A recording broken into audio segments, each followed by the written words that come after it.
Chennai Silks. கூட்டுறவு வங்கிகளில் வழங்கப்படும் கடன்கள் தேர்தல் நேர தள்ளுபடி அறிவிப்புகளால் பெரும் வரவேற்பை பெற்றுள்ளன.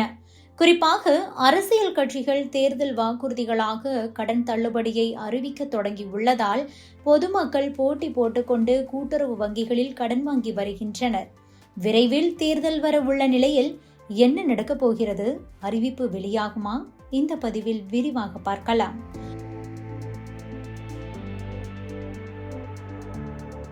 கூட்டுறவு வங்கிகளை பொறுத்தவரை பயிர்க்கடன், நகைக்கடன், மகளிர் சுய உதவிக்குழு கடன், மாற்றுத்திறனாளி கடன், சிறு வணிக கடன் மற்றும் வாகன கடன் என பல்வேறு பிரிவுகளில் கடன்கள் வழங்கப்படுகின்றன. இதில் பயிர் மற்றும் கால்நடை வளர்ப்பு கடன்களை உரிய நேரத்தில் திருப்பி செலுத்துவோருக்கு 7% வட்டி சலுகை வழங்கப்படுகிறது. இதர கடன்களுக்கு 9% வட்டி வசூலிக்கப்படுகிறது. கடந்த 2021 தேர்தலில் திமுக அளித்த வாக்குறுதியின்படி நகை மற்றும் பயிர் கடன்கள் தள்ளுபடி செய்யப்பட்டதும் அதற்கான நிதி வங்கிகளுக்கு அண்மையில் முழுமையாக கிடைத்ததும் மக்களின் நம்பிக்கையை மேலும் அதிகரித்துள்ளது. தமிழகத்தில் இன்னும் 2 மாதங்களில் சட்டசபை தேர்தல் வரப்போகிறது.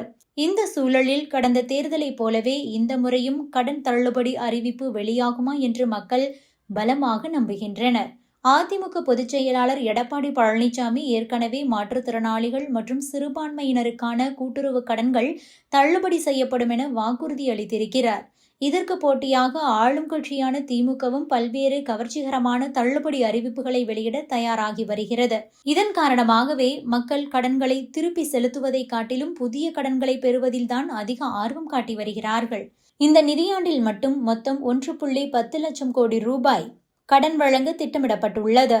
நபார்டு வங்கியில் குறைந்த வட்டிக்கு கடன் பெறுவது மற்றும் பொதுமக்களின் டெபாசிட் தொகைகளை கொண்டே இந்த கடன்கள் வழங்கப்படுகின்றன. அதே சமயம் குடும்ப செலவுகள் மற்றும் திருமணங்களுக்காக 10 லட்சம் ரூபாய் வரை குறைந்த வட்டியில் புதிய கடன் திட்டத்தை அறிவிக்க அரசும் ஆலோசித்து வருகிறது. அரசியல் லாபங்களுக்காக கூட்டுறவு வங்கி கடன்களை பயன்படுத்துவது நிதி சுமையை தரும் என்ற கவலைகளுக்கு மத்தியிலும் தள்ளுபடி எனும் ஒற்றை எதிர்பார்ப்பால் மக்கள் கடன் வாங்க ஆர்வம் காட்டி வருகின்றனர். கடந்த ஆண்டு ஏப்ரல் முதல் டிசம்பர் வரையிலான 9 மாத காலத்தில் வழங்கப்பட்ட ஒட்டுமொத்த கடன் தொகை 85,000 கோடி ரூபாயாக உயர்ந்துள்ளது.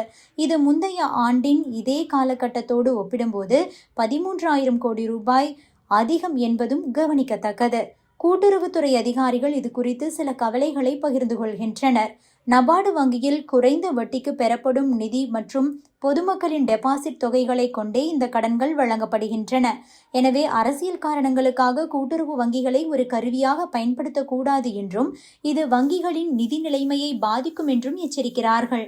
இதற்கிடையே திருமணம் போன்ற குடும்ப தேவைகளுக்காக 10 லட்சம் ரூபாய் வரை குறைந்த வட்டியில் கடன் வழங்கும் புதிய திட்டத்தை அறிவிக்க அரசு ஆலோசித்து வருவது கடன் பெறுவோரின் எண்ணிக்கையை இன்னும் அதிகரிக்க செய்யும் என எதிர்பார்க்கப்படுகிறது. Subscribe to One India and never miss an update.